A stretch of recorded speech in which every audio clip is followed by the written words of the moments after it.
Welcome back. The NYCHA Fort Independence Housing Senior Champions and Youth Leadership Council will be hosting a Stop the Violence health fair soon. Here to tell us more is Troy Dixon, Community Coordinator, and Anthony Friedman, Manager at NYCHA. Welcome, both of you. Good morning. How are you? Good morning. I'm great. Good to have us. So tell us a little bit about this program. I know when we were at break, you were saying that it's 3 years in motion. Right. Well, this is a YLC, which is Youth Leadership Council, along with the Senior Champions. So we're having an intergenerational health fair August 24th at Fort Independence, which is one of the locations that I actually monitor. We're actually gearing towards galvanizing youth to combat some health issues or some issues that they have in their community that they deem as problematic, that they want to actually face. And like we always tell them, be the change that you want to see in your community, right? Because it's not where you live, it's how you live, right? So bringing that sort of pride to your community, you'll take a better stance on what's going on in your community. So we just want to make sure that everyone has an opportunity to come out. And with the seniors, we want them to actually be part of the intergenerational program as well. So we want everybody to come out and have a good time. Right.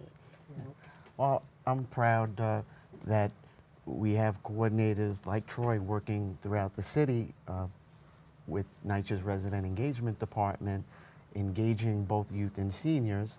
The Youth Leadership Council members and the Senior Champions both work with NYCHA and members of the community on projects that enhance the social, health, safety, and educational experience for NYCHA residents. And so you were saying about health conditions that they might have or might face in their communities. Like what?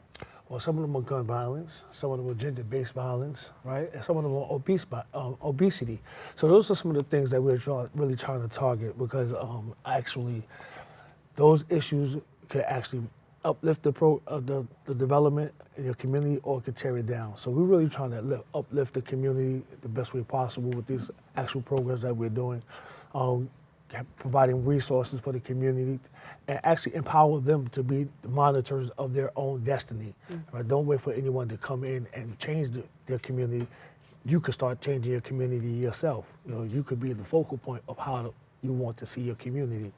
So it's very important that they get involved, and we're going to actually help them do so and lead them, but they're going to do the work, right? Because when we leave to go home, they're the ones still left in their communities, and we want to make sure that they have pride enough that they want to invite others into their community as well. So those sorts of issues are really something that and these are the children's programs. These are something that the ideas that they come up with. These are the ideas that they want to see change. So we come in and hear their voice. It gives them a platform as well.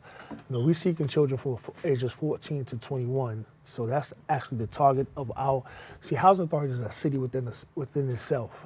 So we want to make sure that all the residents are provided the best situation for thriving, like Mr. Friedman said, the social, the health, the educational aspects. Those are the things that we're trying to empower our youth with, and then they could take it to the next level and bring up the next generation to do the same thing. Because it's not where you live, it's how you live. That's the most important. Now, these aren't in all NYCHA complexes, though. Where would this be specifically?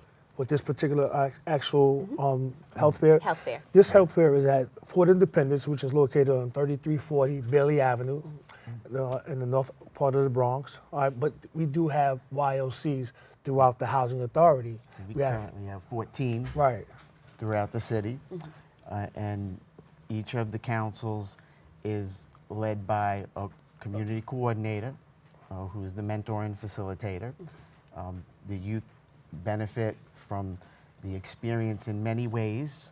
They get to learn about how things in the community work. They have the opportunity to network and do things that will serve them well in their future education or job. Right. And also for children who are participating in the YLCs, they also can obtain their community service hours as well. So this is another avenue for them to actually be inspired to graduate school. We want to make sure that all the children are educational, they're promoted educational, right? Because we want them to be, they want their self-esteem to be up, right? And doing so they could get their community service hours that will allow them to graduate from high school. So they definitely could do that as well. So what should we look forward to at this health fair? Oh, well, we should be looking for some fun opportunities. First of all, some fun things, right? But we're going to have a guest speaker on gun violence. We're going to have some fitness expos as far as jumping jacks and burpees and those sorts of things. We're going to have hopefully some nutritionists out there as well, and a lot of information as far as health plans and stuff like that as well. So it's going to be a slew of information. We're going to have some demonstrations. We're going to do some team building, and just give the residents information on how to keep their community safe as well. We also have the precinct involved. We have our NCOs who will be out there as well, giving us support, right? So the precincts have been phenomenal in, partnerships with us.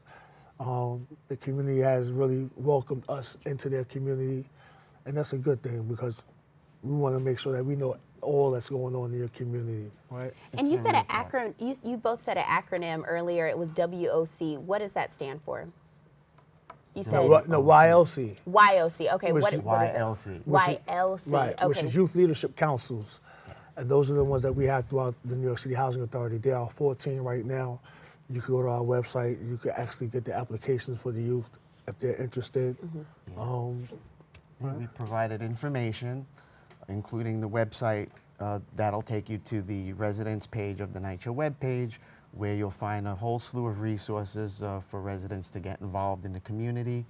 And Youth Leadership Council application is there, along with more Senior information. Champions as well. The Senior Champions is a program that, the seniors who are committed to being leaders in their community have the ability to enhance the lives of other seniors as well. So we call them Senior Champions, and those are the individuals that are prudent into your development because they have a lot of knowledge, they have a lot of wisdom, and we don't want to forget them as well. So the Senior Champions are very vital in our community and very important as well.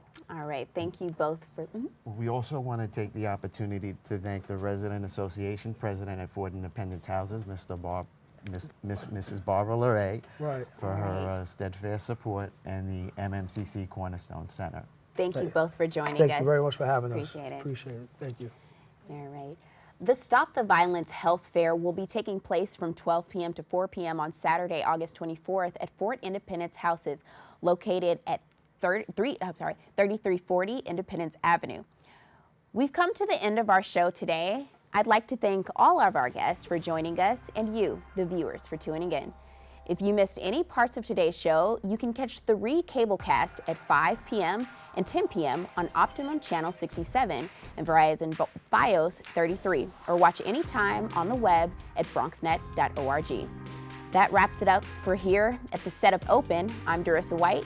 Make sure to keep this channel wide open. Take care and stay positive.